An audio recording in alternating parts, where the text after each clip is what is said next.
Hi everybody, welcome back once again to the Eastfield Gunroom YouTube channel, and today we've got something a little bit different. Now, one of the questions I am regularly asked by people, particularly who are taking up the sport, is which of the three big brands should I go for when I take up clay shooting? By that I mean, obviously we've got Beretta's offering, which is the Silver Pigeon 1, we've got the Browning 525, and we've got the Miroku MK38, which without a doubt are three of the most popular best-selling new guns here in the UK. Let's not ignore the fact, obviously, you can get used ones as well, but I want to focus today on the new, latest, current model offerings. What I want to do is I'm going to compare the 525 and the Miroku MK38, because let's not forget, these guns are actually made in the same factory, but there are subtle differences. Some people don't know what they are. Like I said, I get a lot of questions, a lot of emails, a lot of phone calls about these two particular guns. So I thought, what better way to put the record straight than do a head-to-head. I'm going to start with the Miroku. So the MK38 Sporter Teague, which is what this is, was launched here back in the UK in 2003. And in essence, it hasn't really changed a great deal, apart from a couple of aesthetics in terms of the finish and the barrel profile. It's pretty much the same gun today as it was then. So this is a bang up to date, brand new model, grey finish action. Nice bit of scroll work, which I'm going to class as kind of typical Browning Miroku Grade 1. They've used it for years, MK60, MK70, Browning Satori. They use it in America, they use it worldwide. It just works. It's enough to not be in your face, but also enough to sort of look at it and go, oh, that's pleasant, and that's all it is. 30-inch barrels. Now, anything in the MK38 Sporter line is all backboard, so it's all 18.7, it's all Invector Plus, and with the Teague Sporter, what you get is you get some flush fit chokes, and you also get some extended Teague Invector Plus. You get three of those, obviously with the Teague choke key. Barrels aren't ventilated. Rib is 10mm parallel with a tram line, with a centre bead. Both beads are white. HB steel shot proof, as you would expect. Now, I've actually weighed these barrels and they come out at about 1,500 grams-ish. So that'll be an interesting point to look at when we look at the Browning in a second. 3-inch chambers, high performance steel shot proof, ventilated ribs. And this is, in essence, the same gun it was in 2003. You know, they haven't changed the rib diameter, they haven't changed the choking, they haven't changed the boring. It's more now that they've made it a bit more future-proof with the high-performance steel, and I think the barrels are a smidgen lighter, and that is the lot. Obviously, we've got a barrel selector, manual safety. You will get a auto safety kit in the box. If you want to change it, convert it, people will still use these guns for game shooting, although it's a sporter, it's not just for clays. We've got an adjustable trigger, which is nicely checkered, same finish as the rest of the action.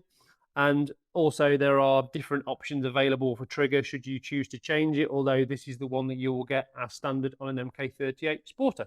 Now, all MK38 Sporters have got this kind of it is kind of a lacquered, glued finish, if you like. It's not a traditional oil finish. It's got this interesting look to it, to the point where if you do tend to knock it, it goes quite white underneath, which is what makes me think it's a lacquer. Now, stock dimensions, 35-55, so 35mm drop at comb, 55mm drop at heel. Nice sporting pistol grip, no palm swell whatsoever. On the back end, they continue to put this piece of Dunlop tyre on the back of it. It's not really a recoil pad, it is simply just a finisher. Forend wise, although obviously there are different options available, if you buy one off the peg, out the box, it will come with a Schnabel sporting forend with double point checkering. Now, the gun weighs just over £8 with the Teague chokes in it at the moment. So in terms of balance, we'll just try that there. That's not bad at all. Like I said, the barrels come in at just under 1,500 grams in 30-inch. Obviously, if they were ventilated, they might be a little bit lighter.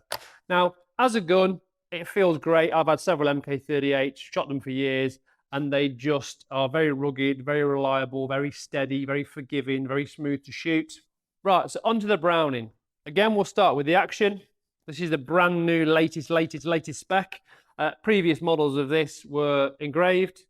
Now they've kind of gone for this less is more approach. You know, the 725 is very plain, and they've gone that with the 525 route as well. I think probably they're trying to appeal to younger shooters for the last sort of 10 years or so, just my opinion. Brush finish action, you've got 525S decals on the side. In all intents and purposes, you look at it, it's the same as the Miroku. The build is the same. The profile of the action is the same.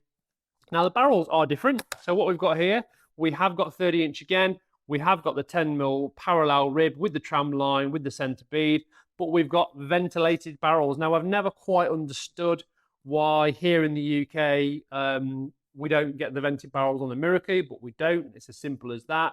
So of course this will cool down a little bit quicker and swing a little bit better. Invector plus chokes, flush fit in this occasion, so all flush fit.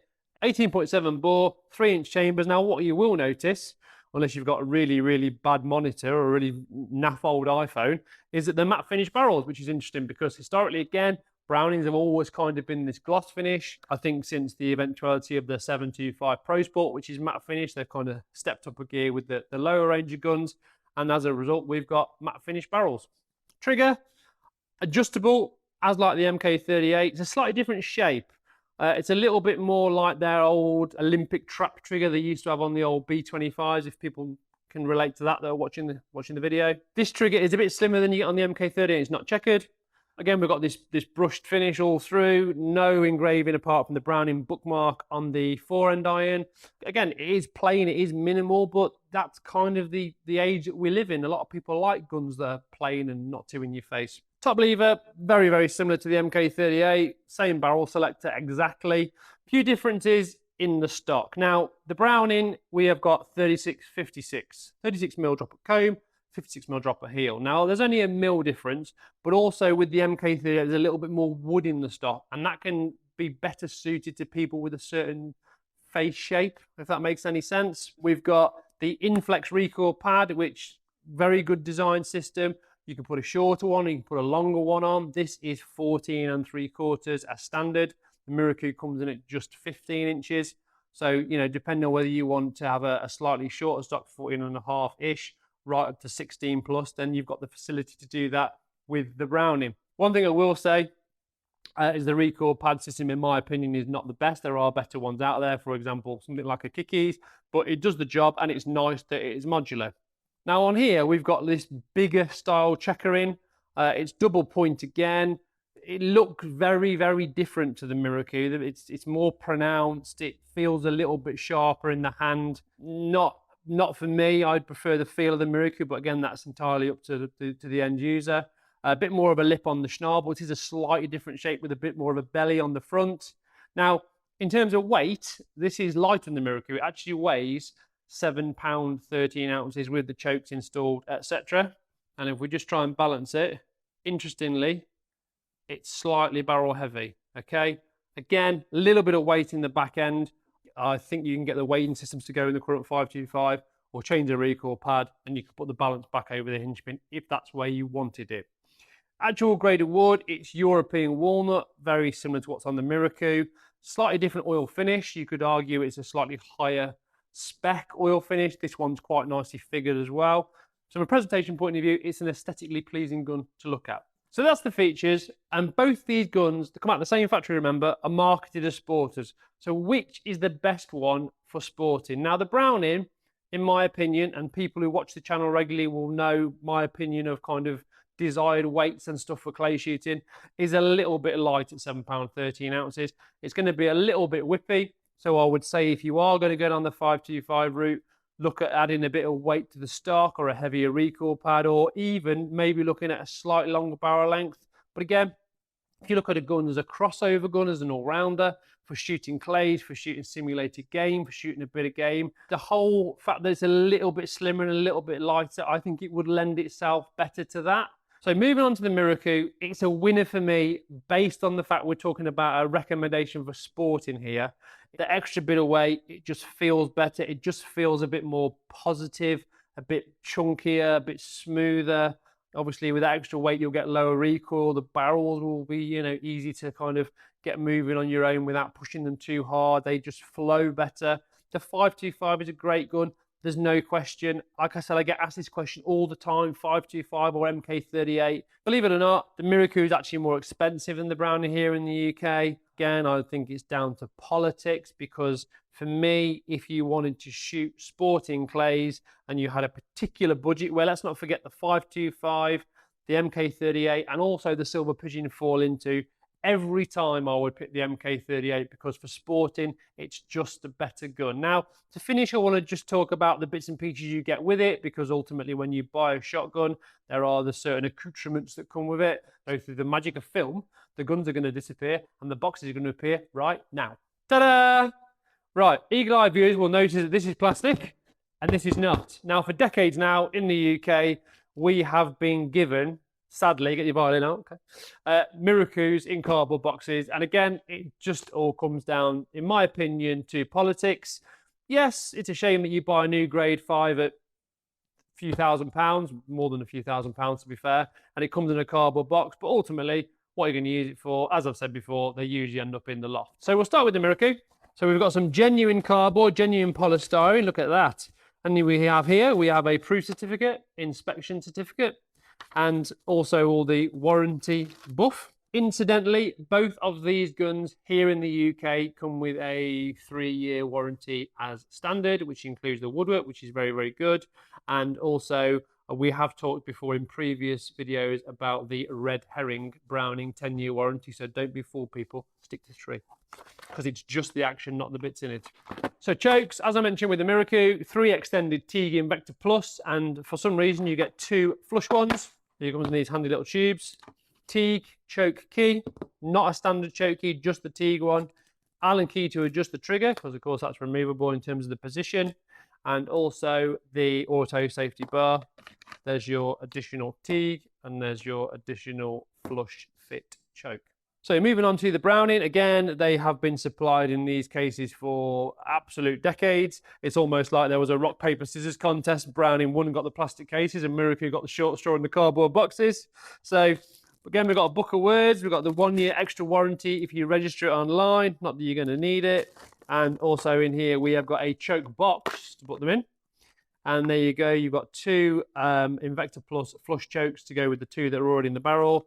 Auto safety bar, Allen key for your trigger, and the obligatory T-bar Browning choke key. So I've got the guns back on the table, and to summarise, these are both excellent, excellent guns. Browning and Miroku is a name synonymous with reliability, durability, dependability. They are sturdy, they are bomb-proof, they are bulletproof. However, if we're talking about which is the best for sporting, which would I buy for sporting, the Miroku just edges it. The extra bit of weight, the slightly thicker comb, just the general feel of the gun, it's just a bit steadier, a bit better feeling, in my opinion.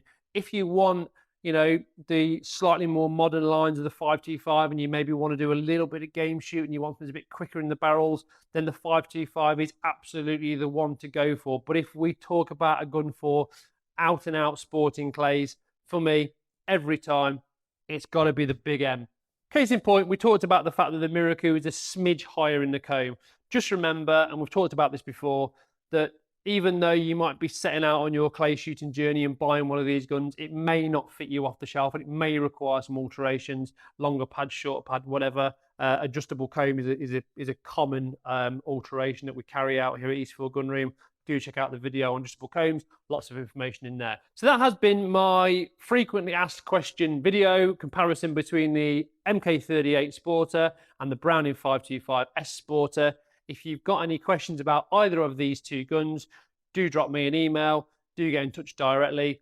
Don't forget to check out the website. Feel free to comment below. So from me, Matthew Morgan at the Eastfield Gunroom YouTube channel, and these 2 brilliant sporters from Japan, I'll see you again soon.